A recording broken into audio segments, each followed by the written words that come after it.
Hello, ladies and gentlemen. Good evening to everyone, and welcome to another video tutorial.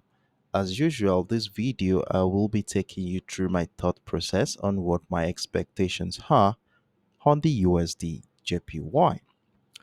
And since this is going to be a follow-up detail to my previous analysis, allow me to share with you some key moments that we had during the course of last week's trading session before we go into the details of what our expectation is going to be like for this week. And talking about last week's trading session, though most of the week was a little bit choppy for us on the USDJPY, but price action tended towards a bearish momentum during the most part of the week.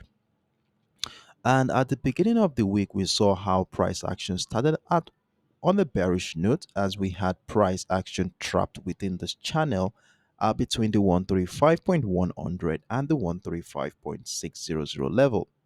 And with this kind of situation here, we were expecting either a breakout or a breakdown of the channel for a trading opportunity. And what happened afterward was quite significant here as we saw the breakdown retest of the 135.600 level to give us a clue into the possible direction of price action for the week. And with a sell stop order below the support line here, we had our first position for the week triggered there, and price action moved to the downside for quite a while before we saw price action retrace back into the structure where we had our entry point.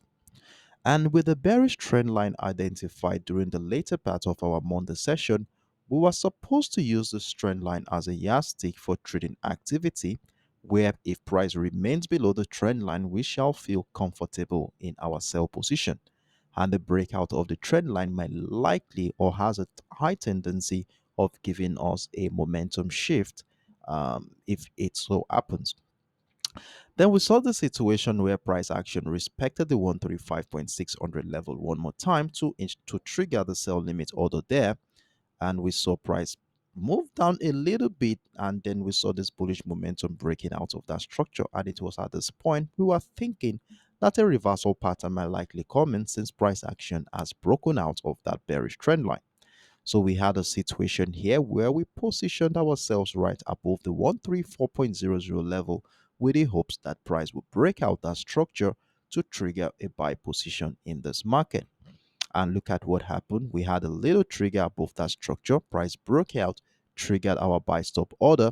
And then we saw how price action consolidated around that area before it moved a little further to the upside. I think about 30 pips to 40 pips thereabout before we saw price action drop back into the structure. And with the situation here, we had the bullish trend line here to guide our trading activity with the hopes that if it continues to climb up of the bullish trend line, we might be in for another wave of bullish momentum.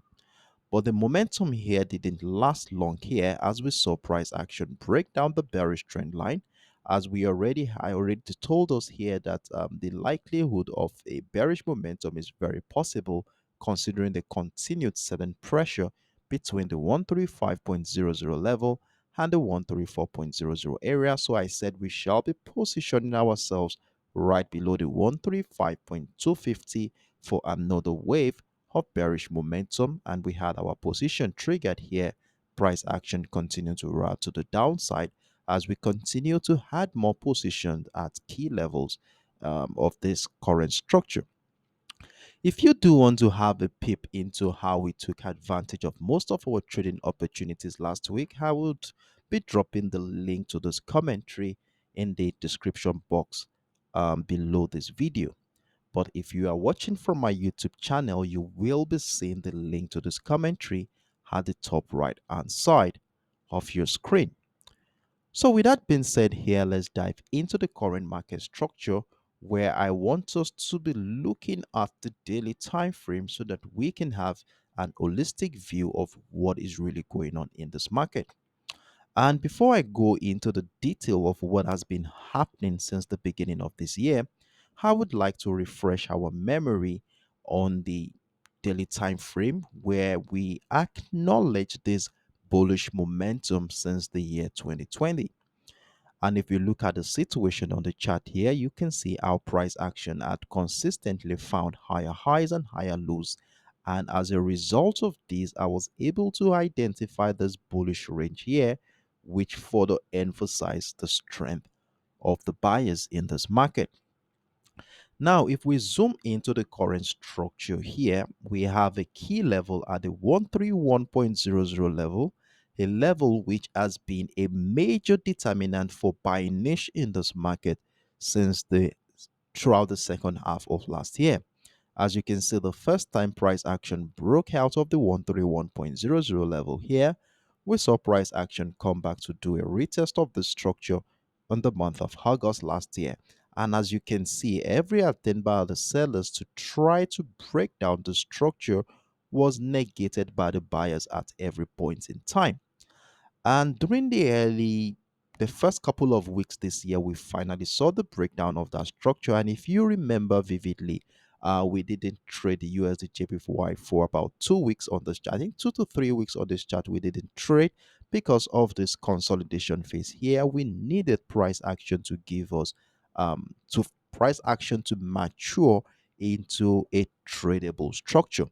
And what we saw here during the first week, during the first day of the month of February, was this reversal pattern here, evolving into something like a reversal pattern, a double bottom structure rather. Breakout retest of the neckline at the 131.00 area to signal this bullish move that we enjoyed actually before this bearish momentum started. Now, coupled with the 131.00 level is this bearish trend line, which I was able to figure out after considering the nature of price action since the month of October. As you can see here, we have lower highs, and if we extend this into the future, we can see that price action appear to have respected that bearish trend line one more time at this particular point.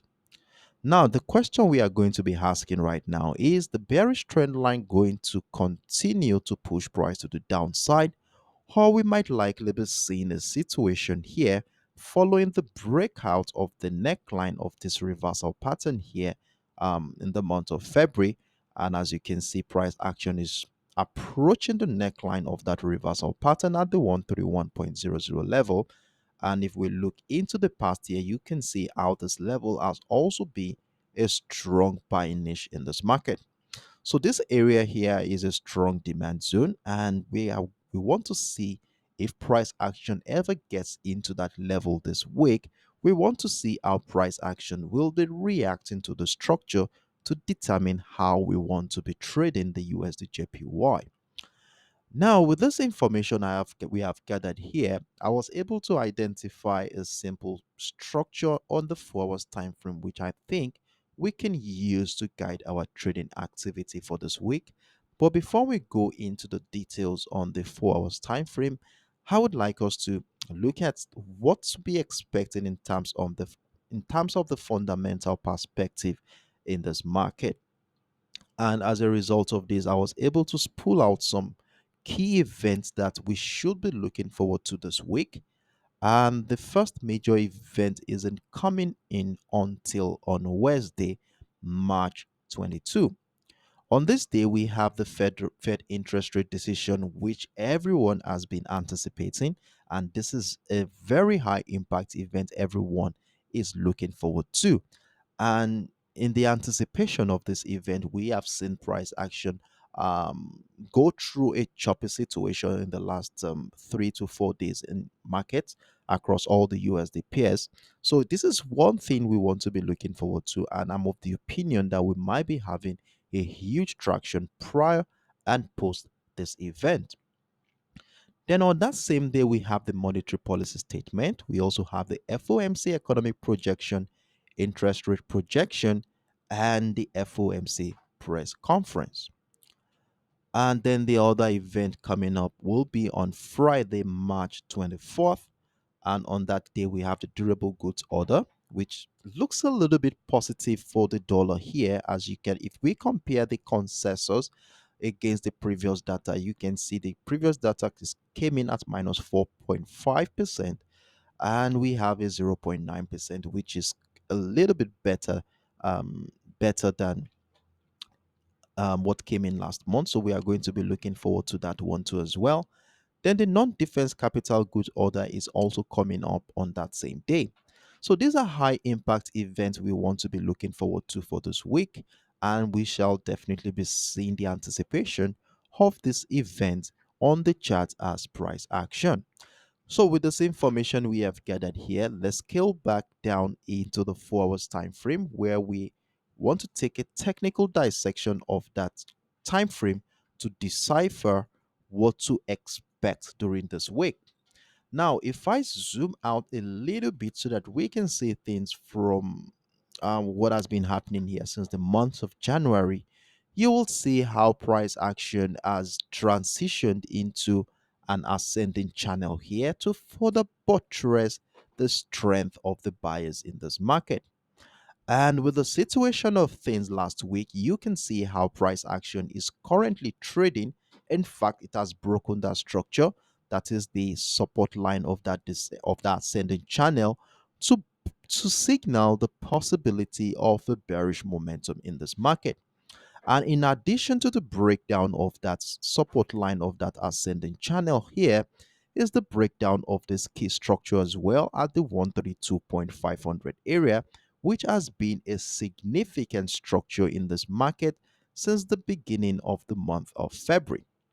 And with this kind of situation here, there is a likelihood that price action could be going further to the downside, where a retracement back into structure, a retest of either the 132.500 or the support line of this ascending channel, which also shares a beautiful confluence with this bearish trend line that has been supporting this bearish momentum since the beginning of this month. So we have a critical structure here where if we see bullish momentum begin the week, we might likely see price action come into the structure. But most importantly, we want to be seeing selling pressure around this area just below the structure on our lower time frame to have that confidence to sell the USDJPY to the downside. And if a further breakdown of the 131.00 level happens, remember this is a key structure which we identified on the daily time frame. If this happens, we'll have no choice but to be thinking of adding more position to our existing trade. So the current situation here is looking a little bit bearish going into the new week, but in as much as we are looking forward to a selling opportunity in this market, we cannot ignore the possibilities that buyers could actually come in. And if we take into consideration the long term bullish momentum here, which is further emphasized with this ascending channel here, the breakdown of the support line of this ascending channel during the course of last week could probably turn out to be a false breakdown where bullish momentum could begin during the early hours of the week to bring price back above the support line level, even breaking out of that bearish trend line to give us a signal of a possible trend continuation to the upside, hereby respecting the support line of that ascending channel one more time. So these are the two scenarios we shall be looking at as we approach the new week. But be rest assured that I will be jumping right in the comment section of this video to give you an update on what my expectations are after monitoring how participants in this market will be reacting to this current structure at around the 132.500 level during the early hours of the new week. I hope this video has been of immense help in making your personal individual decision on the USDJPY for this week. And if it truly did, why not support this project by clicking the like button? And I will be glad you did as well. And thank you very much if you support it. And I would advise you to also follow me on my TradingView platform at Dark Sherry so that you don't miss out on the regular updates I normally share in the comment section of all of my videos. Thank you for watching this video, and I look forward to seeing you right in the comment section during the early hours of the week as we get prepared for the UK and the New York session. Do have a wonderful evening, everyone. Bye bye.